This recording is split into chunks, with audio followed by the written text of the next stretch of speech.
మూలిగే నక్కపై తాటికాయ పడ్డట్టు వైసీపీకి దెబ్బ మీద దెబ్బ పడనుందా?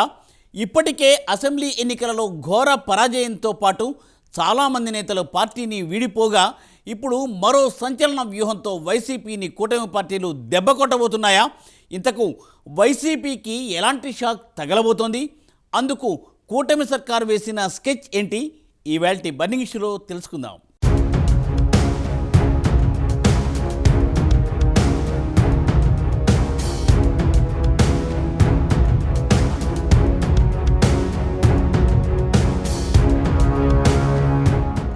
వైసీపీకి రాబోయేది గడ్డు కాలమేనా?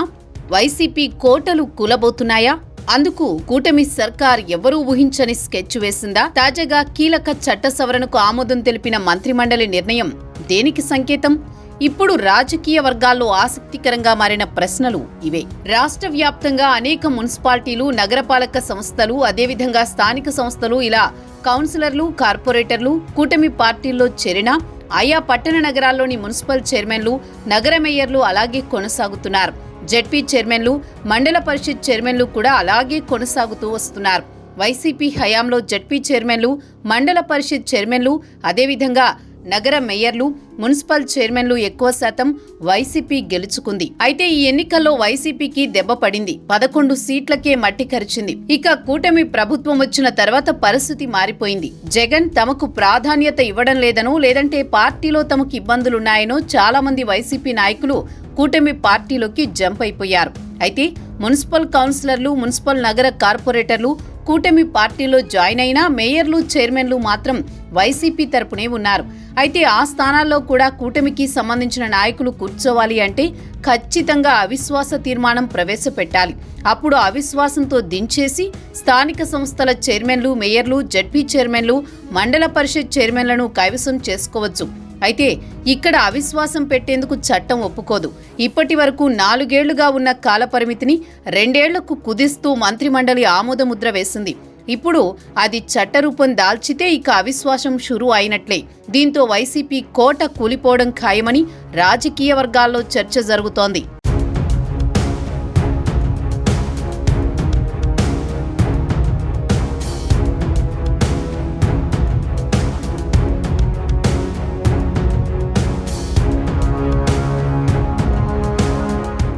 ఏపీలో వైసీపీ లక్ష్యంగా కూటమి ప్రభుత్వం అడుగులు వేస్తోంది.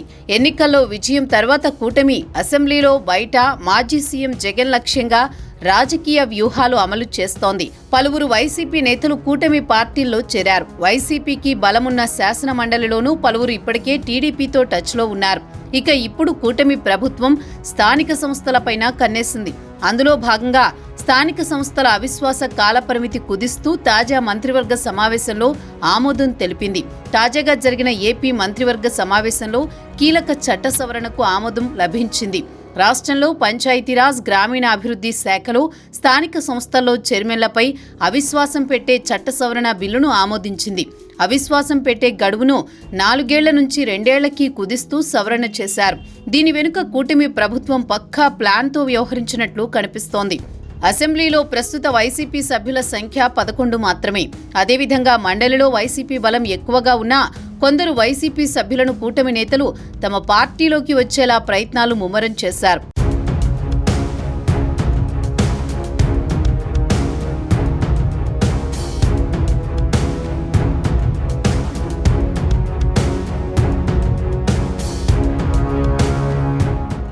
ఇప్పటికే రాజీనామా చేసిన వైసీపీ సభ్యులు వాటి ఆమోదం కోసం పట్టుబడుతున్నారు. త్వరలో మండలిలో మరిన్ని ఖాళీలు భర్తీ సమయంలోనూ కూటమి పార్టీకి అవకాశం దక్కనుంది. ఇక స్థానిక సంస్థల్లో మాత్రం రాష్ట్ర వ్యాప్తంగా వైసీపీ మేయర్లు, జిల్లా పరిషత్ చైర్మన్లు కొనసాగుతున్నారు. వైసీపీ హయాంలో జరిగిన స్థానిక సంస్థల ఎన్నికల్లో రాష్ట్ర వ్యాప్తంగా అన్ని జిల్లా పరిషత్లను వైసీపీ కైవసం చేసుకుంది.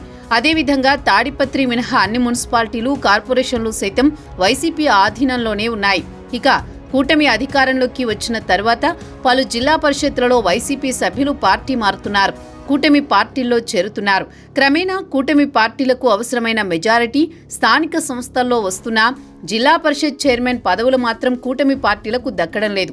గతంలో స్థానిక సంస్థల్లో అవిశ్వాసం కాలపరిమితి 4 ఏళ్లుగా ఉండేది. ఇప్పుడు కూటమి ఈ పరిమితి 2 ఏళ్లకు కుదిస్తూ నిర్ణయం తీసుకుంది. దీని ద్వారా ఇప్పటికే 2 ఏళ్ల కాలపరిమితి ముగియడంతో వరుసగా స్థానిక సంస్థల్లో అవిశ్వాసాల ద్వారా తమ పార్టీలకు స్థానిక సంస్థలు దక్కేలా కూటమి పార్టీల నేతలు వ్యూహరచన చేస్తున్నారు. ప్రస్తుతం చేసిన చట్ట సవరణ సైతం అందులో భాగమనే వాదన ఉంది. దీంతో ఇప్పుడు వైసీపీ ఈ విషయంలో ఏం చేయబోతోందనేది ఆసక్తికరంగా మారింది.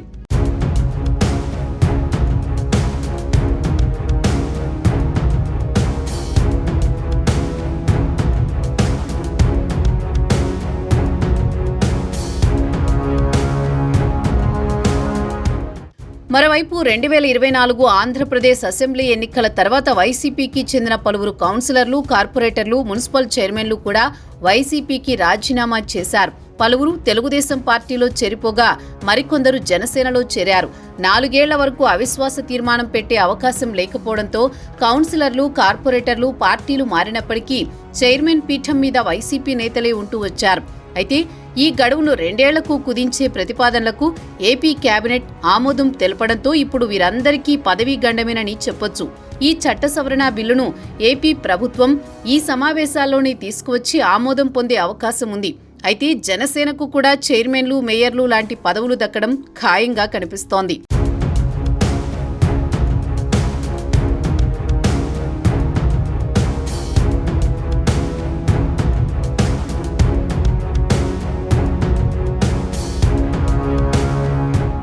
అసెంబ్లీ ఎన్నికల్లో 21కి 21 స్థానాలు గెలుచుకుని జనసేన దేశంలో రికార్డు స్థాయిలో విజయం సాధించింది. 100% స్ట్రైక్ రేట్ సాధించింది.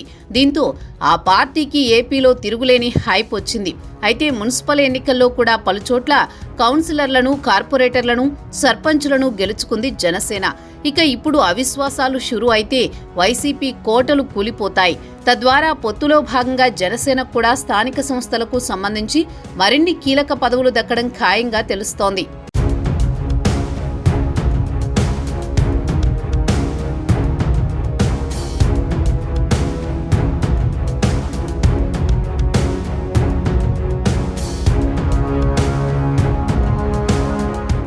ఇప్పటికే పంచాయతీరాజ్ శాఖ, గ్రామీణాభివృద్ధి శాఖల మంత్రిగా పవన్ ఉండడంతో గ్రామాల్లో జనసేన బలం పెరుగుతోంది. ఇకపై మున్సిపాలిటీల్లో చైర్మన్ పదవులు, అలాగే నగరాల్లో కార్పొరేషన్ చైర్మన్ పదవులు దక్కితే జనసేన బలం ఇటు అర్బన్ ప్రాంతాల్లో కూడా మరింత పెరగడం ఖాయమని రాజకీయ పరిశీలకులు చెబుతున్నారు.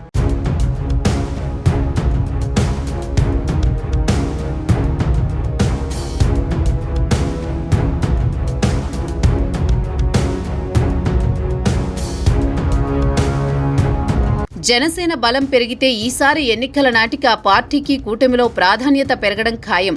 ఇప్పటికే 10 ఏళ్ల ప్రయాణమని పవన్ తేల్చి చెప్పిన సంగతి తెలిసిందే. ఈ 5 ఏళ్లలో జనసేన మరింత బలం పెంచుకుంటే వచ్చే ఎన్నికల తర్వాత అసెంబ్లీలో మరింత మంది జనసేన ఎమ్మెల్యేలను చూడొచ్చని రాజకీయ పరిశీలకులు చెబుతున్నారు.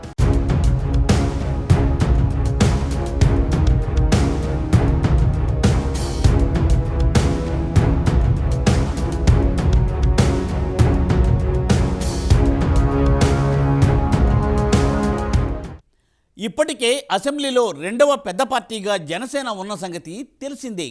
వైసీపీకి కేవలం 11 మంది ఎమ్మెల్యేలు మాత్రమే ఉన్నారు. అయితే వైసీపీ సభ్యులు అసెంబ్లీకి రాకుండా ఓట్లు వేసిన ప్రజలకు షాక్ ఇచ్చారు.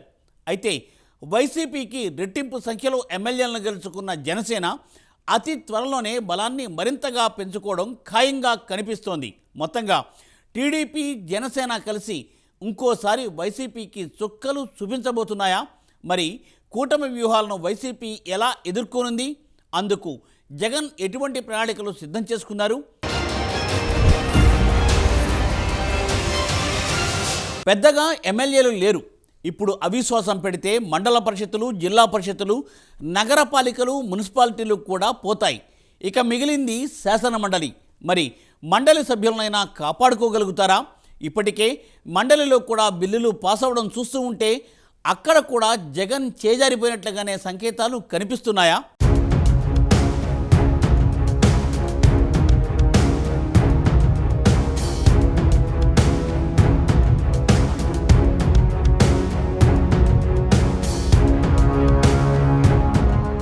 వైసీపీ ఓటమిలో పవన్ కళ్యాణ్ది కీలక పాత్ర. నిస్వార్థంగా రాష్ట్రం కోసం త్యాగానికి పాల్పడ్డ నాయకుడు పవన్ కళ్యాణ్ లాంటి నాయకుణ్ణి తెలుగు ప్రజలు అంతకు ముందెన్నడూ బహుశా చూసి ఉండరేమో, భవిష్యత్తులో కూడా చూడబోరేమో.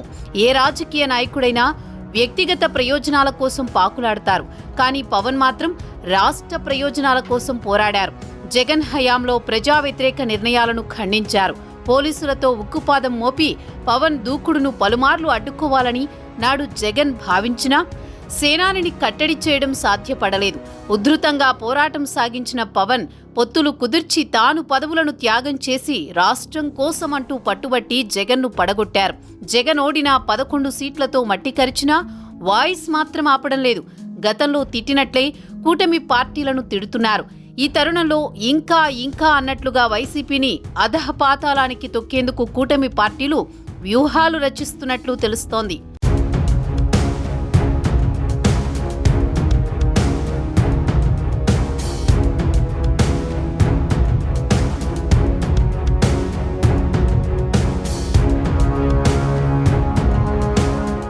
ఆంధ్రప్రదేశ్ రాజకీయాల్లో జగన్మోహన్ రెడ్డి ప్రభుత్వం వన్ టైం వండరేనా?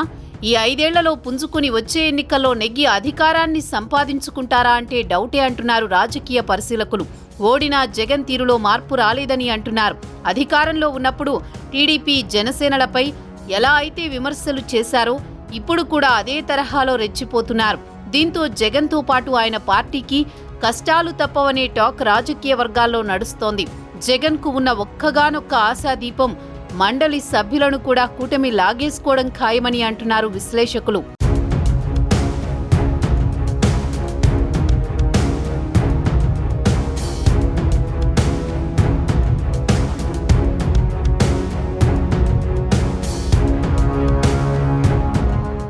జగన్ రాజకీయ జీవితమంతా ఓ మ్యాజిక్ అన్నట్లుగా ఉంటుంది. నాడు కాంగ్రెస్తో విభేదించిన జగన్మోహన్ రెడ్డి దాని నుంచి వైదొలిగి సొంతంగా పార్టీని స్థాపించుకున్నారు.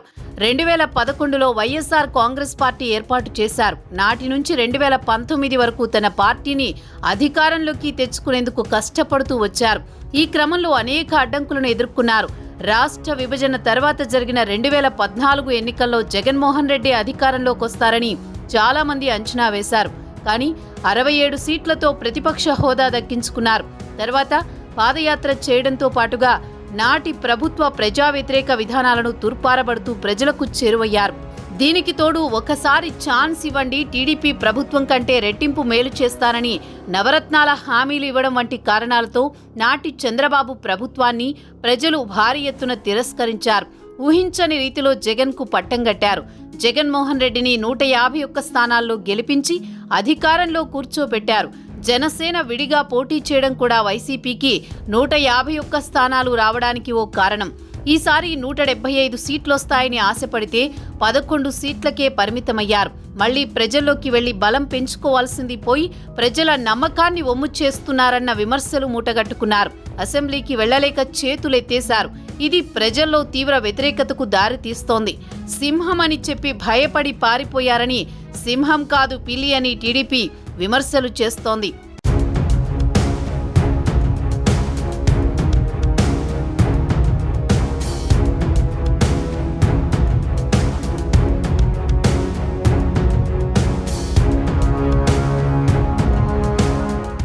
శాసనమండలిలో వైసీపీకి 39 మంది సభ్యుల బలముంది. దాన్ని ఎంత వీలైతే అంతలా తగ్గించాలన్నది ఒక మాస్టర్ ప్లాన్తో వైసీపీ ప్రత్యర్థులు ముందుకు సాగుతున్నారు. అలా చూసుకుంటే కనుక కనీసం 20 మంది దాకా వైసీపీ ఎమ్మెల్సీలు గోడ దాటేసే అవకాశం ఉంది అని అంటున్నారు. వీరంతా తమ పదవులకు పార్టీకి రాజీనామా చేసి కూటమిలోని టీడీపీ జనసేనలలో చేరిపోతారు అని అంటున్నారు.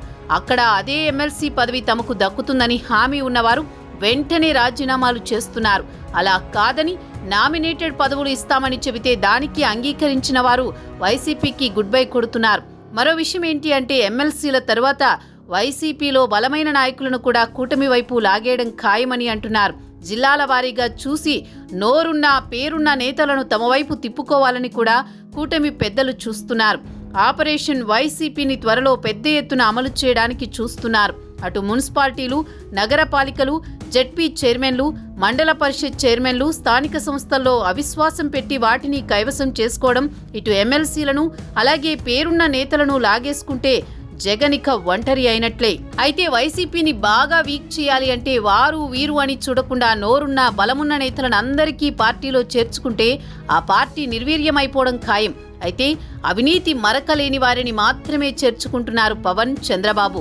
రాజకీయాల్లో ఉన్నవారికి అధికారం అండ కావాలి. 5 ఏళ్ల కాలం అంటే వారికి చాలా విలువైనది. అందుకే ఫ్యాన్ నీడన ఉండలేక చాలా మంది పక్కచూపులు చూస్తున్నారు. వారికి పవన్, చంద్రబాబు గ్రీన్ సిగ్నల్ ఇస్తే వైసీపీ ఖాళీ అవ్వడం ఖాయమని అంటున్నారు.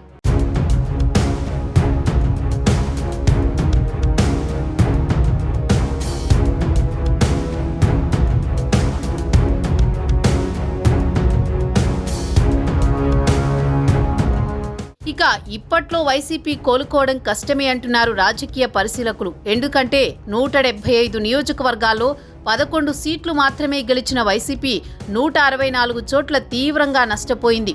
కూటమి గెలిచిన స్థానాలన్నీ భారీ మెజారిటీతో గెలుచుకున్నవే. అటువంటి చోట్ల మళ్లీ కోలుకోవాలన్నా, రాష్ట్ర వ్యాప్తంగా పుంజుకోవాలన్నా జగన్ విధానాలలో మార్పు రావాలని రాజకీయ పరిశీలకులు చెబుతున్నారు. అయితే ఇప్పటికీ తానే సీఎం అన్నట్లుగా జగన్ ఏ విధంగా వ్యవహరిస్తున్నారో ప్రత్యేకించి చెప్పక్కర్లేదు. దీంతో జగన్ను ఇంకా టార్గెట్ చేసేందుకు కూటమి పార్టీలు ప్లాన్ చేస్తున్నాయి. ఆ ప్రయత్నంలో భాగమే అవిశ్వాసానికి సంబంధించిన బిల్లు.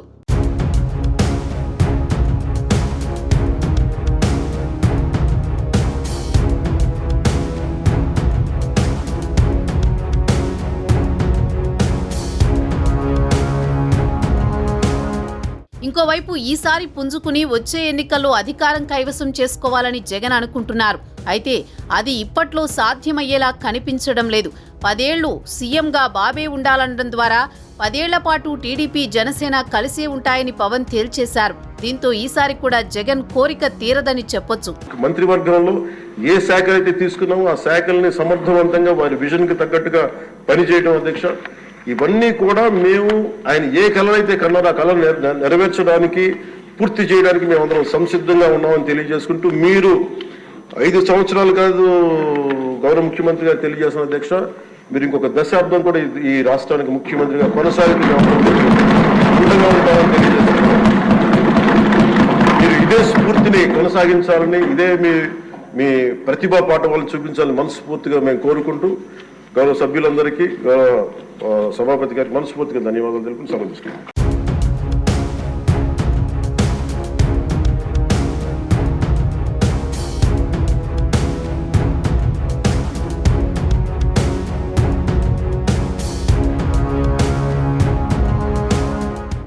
ఏది ఏమైనా వైసీపీకి మాత్రం డేంజర్ బెల్స్ మోగుతున్నట్లే అనుకోవాలి. ఇప్పటికే పట్టుకోల్పోయిన పార్టీకి దెబ్బ మీద దెబ్బ పడితే ఇప్పట్లో కోలుకోవడం కష్టమే. అన్ని వైపుల నుండి అటాక్ చేస్తున్న కూటమిని వైసీపీ ఎదుర్కొంటుందా, లేదంటే పవన్, చంద్రబాబు ధాటిని తట్టుకోలేక ఎంత డ్యామేజ్ జరిగినా సైలెంట్ అయిపోతుందా అన్నది తేలాల్సి ఉంది. ఇక ఇది ఇవాల్టి బర్నింగ్ ఇష్యూ. మరో ఎపిసోడ్తో మళ్ళీ కలుసుకుందాం. నమస్తే.